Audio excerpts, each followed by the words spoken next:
So today I want to show you the Turncrafter Commander model number KWL-1018VS lathe.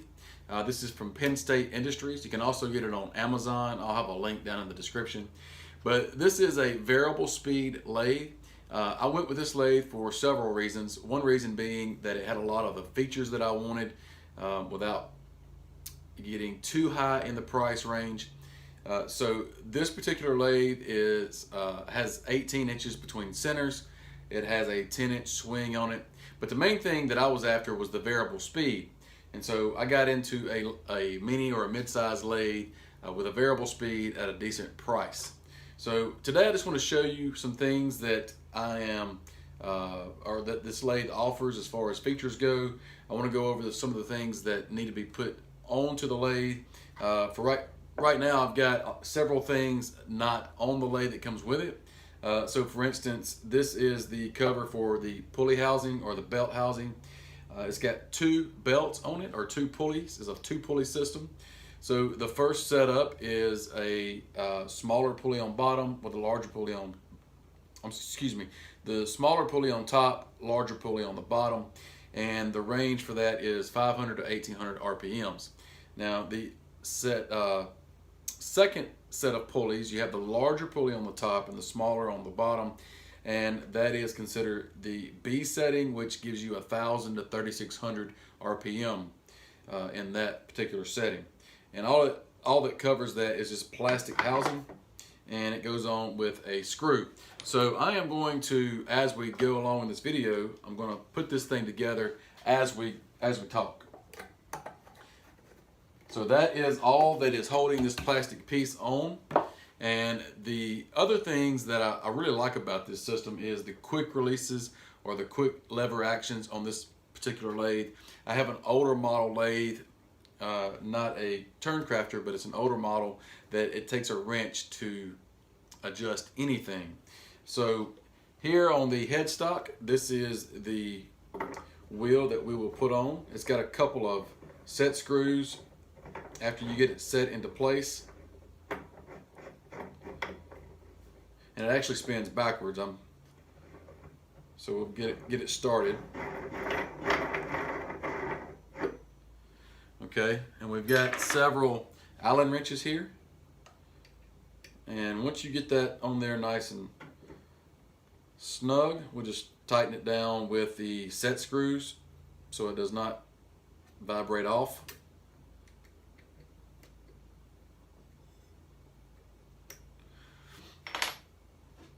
And so you'll have to take this off to be able to get this plastic housing off, which is kind of a pain, but that's just the way it is. It does not come with this knob installed. This is a door to access the bottom set of pulleys for the belt system, and so you have to actually put that on after it comes, after it's delivered. And so let me just go over a few things that this lathe came with. So we've got a 6-inch tool rest and a 12-inch tool rest. Both of these tool rests comes with the lathe. It also comes with a spur center for the headstock. It also comes with a heavy-duty live center for the tailstock. The spindle lock. If you can see this on camera, it's got a lock and unlocked position, and what that's for, we'll go ahead and put it in now. It goes in the top, and it just spins all the way down. Right now I cannot move this. So what you do is you pull it up, quarter turn, and now it's free to move. And it has indexing on the spindle itself. So if you wanted to do so now that's locked. So now if you had a spindle and you wanted to do some router fluting or something like that, you can do your flute, and then you can unlock it, turn it to the next position of the index, and you can keep routing all the way around the spindle. Also, this is good for when you're putting a chuck on. You want to keep this locked so it doesn't move. and so you can makes it easier to put the chuck on. Now you don't want to start the lathe if this is in the locked position. They do not recommend that. So we've got that installed. The tool rest, you can put the 6 or the 12 on. It comes with the 4-inch faceplate for bowl turning. This comes on the lathe already installed. I've already taken this off. I'm just going to slide the spur drive right into the headstock. And for demonstration purposes, I want to show you, this is the knockout bar. So that's to knock out your different centers, and it's got a nice little hole there in the front to keep that out of the way. Now you'll see a couple of holes on the back side of these. So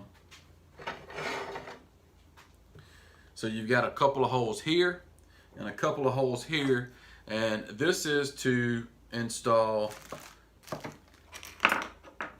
these little clips for the power cord. And so we're just gonna actually put these on while we're in the video. So one to go here, one to go here, and that's, you got 2 screws per clip, and the other one will go on this side, and that's just to wrap the cord around it. Okay, so next we've got the little handle here that it's got a screw in the middle, and this basically is just free to spin. And what that's for is to attach to the tailstock wheel. And so now I can run this in and out easily.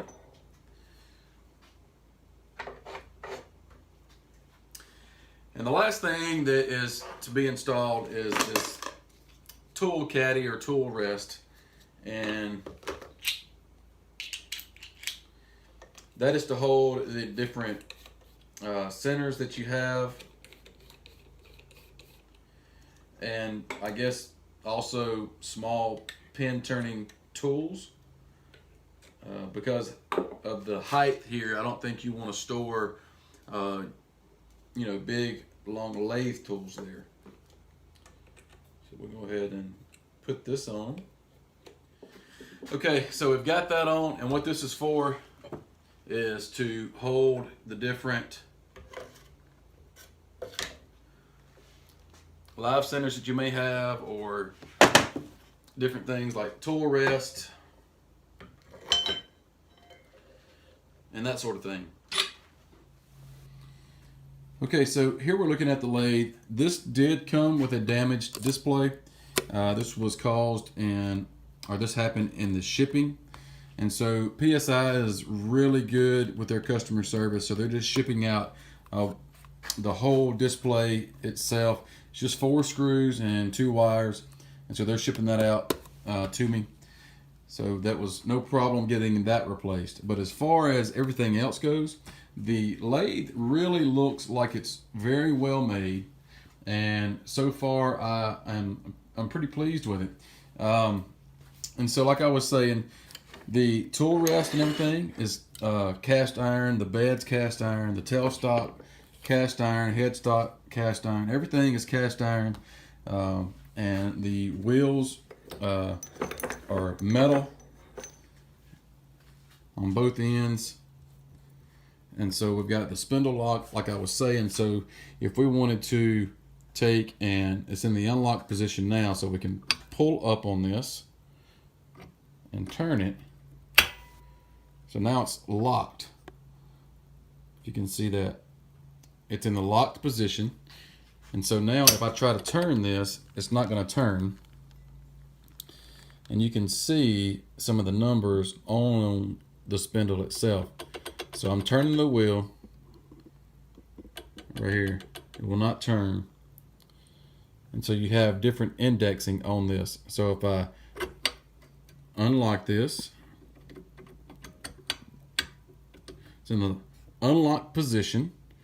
Now I can turn this to whatever number I want, depending on what I'm working with. If I've got something that, like I said, fluting or routing flutes and a spindle or something, I can go to a certain index point, lock the spindle, and it finds the index there, and it will not move. So now you can do your work or whatever you need to do, and then unlock it and turn it to the next one, or put it in the lock position, and then you can put the chuck on that you want to attach to this without this turning, just so it's easier. This is the first lathe that I've had that's got one of these. That my other lathe does not have one, and it's a little aggravating, but this makes it a lot easier. And so this is where we keep the knockout bar. This is what comes with it, and so that is what's used to knock out the different centers. And it's got a nice little place to store that. This is the door that I was mentioning earlier to access the pulleys. And so you have to, or I had to, may not be on all of them, but this is what I had to install, and all that does is just keeps that door closed. In order to change the belt on the pulley system, this is the motor mount adjustment. So what you do is loosen this, raise this up to raise the motor up, and that will loosen the belt. You can change it over to the other pulley, bring this back down and tighten it, and then tighten it up with this lever here. And so the tool rest, you're able to turn it like so to do bowl turnings, and so that's pretty solid. It's not moving. Pretty easy to release and tighten back down. The tailstock moves real easy, and so you can lock that down where you need it, and that's solid. Now on the tailstock, it has a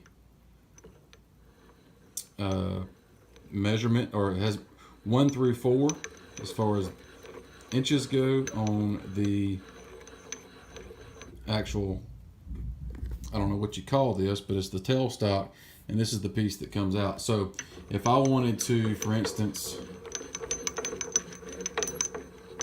okay, put it on, say 1 inch, and I wanted to install a drill chuck, well then I could drill in, say 1 inch.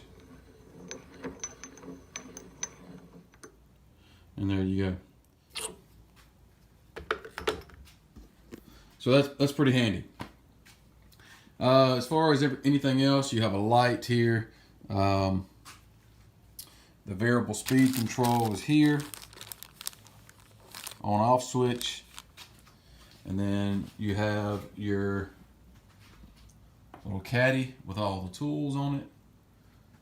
And I have not put the other clip on it, but this is where that other clip would go for the power cord if you were to transport it somewhere.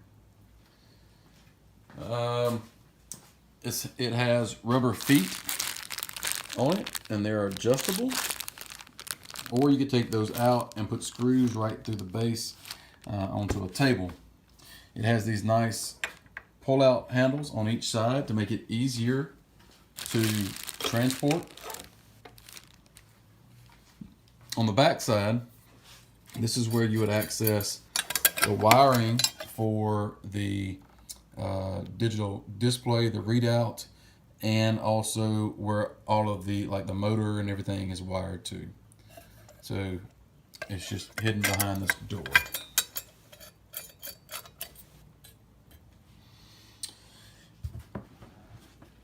This is the power portion of the lathe. You've got, this goes to an outlet. This comes from the motor itself, and this is actually the I think that is the digital display there. And then you have a reset button here on the back side if you happen to need that. So overall, I think it's a pretty good lathe. Once we get this replaced, I'll know more about it. I have not used this yet, so just my initial thought and look of the whole thing, I think it's going to be a pretty good lathe. I'm excited about it. So, like I said, this is not PSI's fault. This is the shipping. This is a shipping issue. So, but they're going to replace this. No charge to send me a new one of these, obviously. But there were no questions asked. Said, okay, we'll send you one right out. No problem. So, big thumbs up for customer support. Just to kind of give you an idea of what we're looking at. Here's the box that it came in. It's about 95 pounds in shipping. And so here are the specs. This is the 10-inch variable speed, and the model number that I've got is the KWL-1018VS. And so the specs on it, we got a 3/4 horse variable speed, 110. It's got the 2-pulley system. It's a 1" by 8 TPI headstock, number 2 Morse taper. Like I said, 18-inch between centers, a 4-inch faceplate, 2 Morse taper tailstocks. Number two Morse taper tailstock. Cast iron construction. The whole thing is 31 inches long by 7 1/4 wide, and it comes with a 6-inch and a 12-inch tool rest and a pair of safety goggles. So here are what they list as advanced features. So extra turning capacity with the 10-inch swing, 3/4 horse motor, get the variable speed, digital readout, indexing positions on the spindle with the lock. We got a work lamp with an 18-inch flex cable, tool and cord caddies, easy belt removal and speed change, convenient built-in handles, and includes a heavy-duty live tailstock center. So overall, I think it's going to be okay. If you have any questions about it, leave me a comment down below. If I missed something, that's, one thing I did miss. It does have an option for a bed extender. So there's an extender that you can put on here to extend the length of the bed to give you more than the 18-inch between center capacity. And there is one more thing that I do want to do, is show you how this lines up center to center. So let me put this back in here. Okay. All right, so we've got that in there. All right, let me loosen this up if I can do this one-handed. Okay. So I've got this. See if I can get a good background on this. All right, so I'm just gonna reel this in.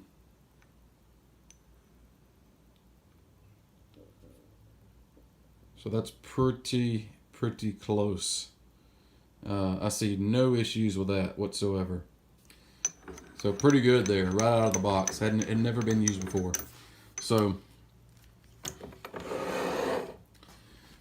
that tailstock does slide really easy.